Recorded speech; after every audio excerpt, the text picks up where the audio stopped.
Et puis, on va commencer avec vous, Diarra Guirassy, la mairie de Nabon saccagée par des jeunes.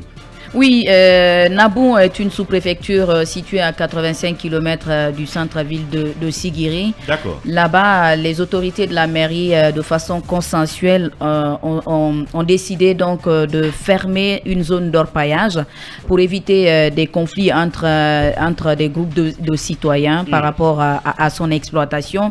Et c'est ce qui n'a pas été du goût d'un groupe de jeunes qui, hier, malheureusement, très en colère, a pris d'assaut la mairie, il l'a saccagée. La mairie a complètement été pillée, les portes arrachées. Et puis le maire même, un certain Daouda Dansoko, lui, il a été sauvé de justesse grâce au concours de la population.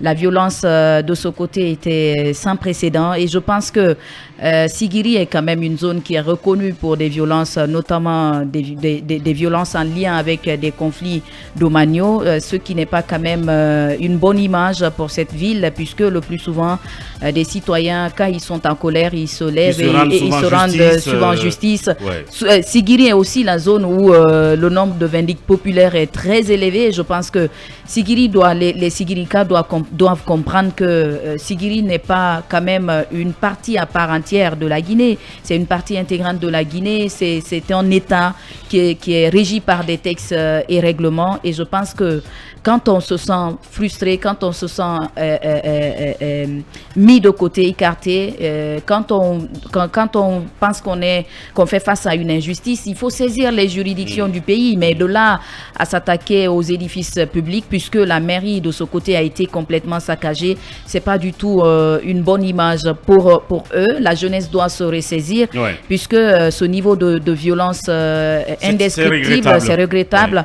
Donc, en tout cas, aux dernières nouvelles, du côté de la mairie ou bien de la sous-préfecture de Nabon, l'insécurité était... Est-ce que des gens ont été complètement... Est-ce qu'il y a eu des blessés? Il y a eu il y a eu deux blessés. Il y a eu deux blessés, mais pas d'interpellation. En tout cas, selon des informations reçues, il y a quand même eu deux blessés. Talibé, Sigiri qui s'illustre toujours dans la violence, comme elle a dit. Donc, juste après Cancan, c'est à côté où on assiste à cette scène de violence qui s'abat sur cet édifice public, là qui est mis à sac. Oui, mais Sigiri, c'est toujours la tempête autour de l'exploitation de l'or, qui est une sorte de chance, mais aussi une source de tension sociale dans cette préfecture. Et malheureusement, ça vire toujours à des affrontements qui occupent parfois des villages, parfois des familles. C'est la preuve que la question domaniale dans les zones minières reste une préoccupation, et on estime qu'aujourd'hui, il faut plus que des états généraux du foncier en Guinée, mais davantage des états généraux du foncier dans le secteur minier. Je pense que ça avait eu lieu sous Alpha Condé. Oui, mais il y a eu des recommandations et tout le reste. Mais les recommandations, les états généraux et autres réunions en sont très fructueux dans ce pays, mais jamais justement leur mise en œuvre. Leur mise en œuvre pêche. C'est que parfois on a l'impression qu'il n'y a même pas de début de mise en œuvre, et que voilà, on s'est réunis, on s'est partagé des frais d'atelier, et puis le reste, on ne se préoccupe pas justement de la résolution des problèmes à la racine. Et ce qui se passe là, c'est que quand les populations sont mécontentes, elles s'en prennent malheureusement régulièrement aux infrastructures, en tout cas aux quelques infrastructures dont disposent des localités comme Nabon, et pour donc les saccager. Et il faut que cela cesse, il faut que l'on trouve une autre manière d'exprimer justement nos frustrations, nos mécontentements. On a vécu par exemple le scénario catastrophe des événements de janvier-février, où pratiquement tout a été mis à terre. Absolument. C'est en Guinée où quand les gens partout sur le territoire national. C'est en Guinée où quand les gens sont fâchés, ils démolissent des écoles, ils démolissent des hôpitaux. Des édifices publics. Non, imaginez des hôpitaux où vous devez aller vous faire soigner, que ce soit en temps de guerre ou en temps de paix, on a toujours besoin des hôpitaux. Les écoles, les quelques écoles qui existent, on les démolit. Donc il faut que nous puissions nous départir de cette attitude. Oui, Kabine Fofana, un politologue, un politiste, c'est une attitude qui s'ancre, mais un peu partout. Talibé a rappelé 2007 où il y a une sorte de razzia sur tout le territoire, les commissariats, les mairies des Érékouré par ici, tout a été saccagé. Alors, mais comment expliquer ce phénomène un peu partout quand il y a une décision publique que les gens réagissent, pas qu'en revendiquant simplement, qu'en trouvant les failles dans cette décision, mais en s'attaquant à des édifices publics, tout simplement, en les saccageant. Est-ce que déjà tout dépend de la façon dont ces décisions sont prises ou c'est une mauvaise habitude qui s'installe? Deux niveaux d'analyse. Premièrement, c'est que c'est l'expression d'une forme de déviance et une forme de remise en cause systématique de ceux qui gouvernent. Vous savez, les mouvements sociaux de ce type-là s'expriment par cela.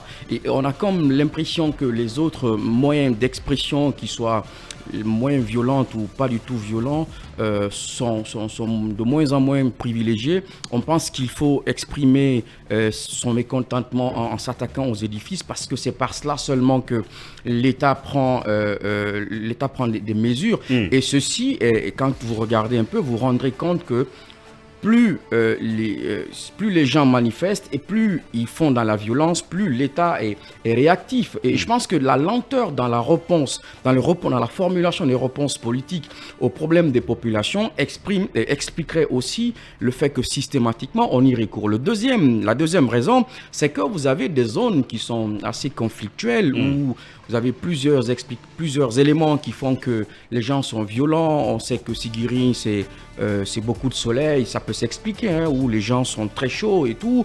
Et puis, il y a aussi le fait qu'on a laissé de plus en plus les gens faire dans ce qu'ils veulent. On ne sévit pas, alors même qu'en réalité, on ne devrait pas laisser autant les gens foutre le bordel. Moi, je ne comprends pas que l'on veuille s'attaquer aux édifices, parce que tout simplement... à tout bout de champ. Ouais. Et Sigiri, c'est en fait révélé de ce point de vue-là. Je pense qu'il y a à poser la question véritable de savoir pourquoi les gens le font ainsi. Bien. Et faire en sorte que ceux qu'on amène, les dirigeants qu'on amène au niveau déconcentré dans cette région-là, soient des gens qui soient plus ou moins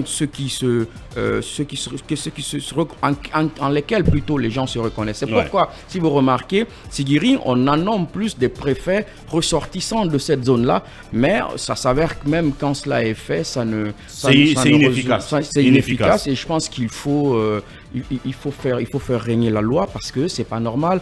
Parce que le plus souvent, c'est pas seulement qu'aux édifices publics que les gens s'attaquent, ils s'attaquent même aux gens. On a vu comment on est allé prendre un monsieur en cours de procès, je crois, l'année dernière. Et il a été lynché tout simplement, bien sûr. Et c'est extraordinaire de voir des attitudes comme ça. Il ne faut pas qu'on ait des gilets jaunes dans ce pays, quoi. Bien, malheureusement. Oui,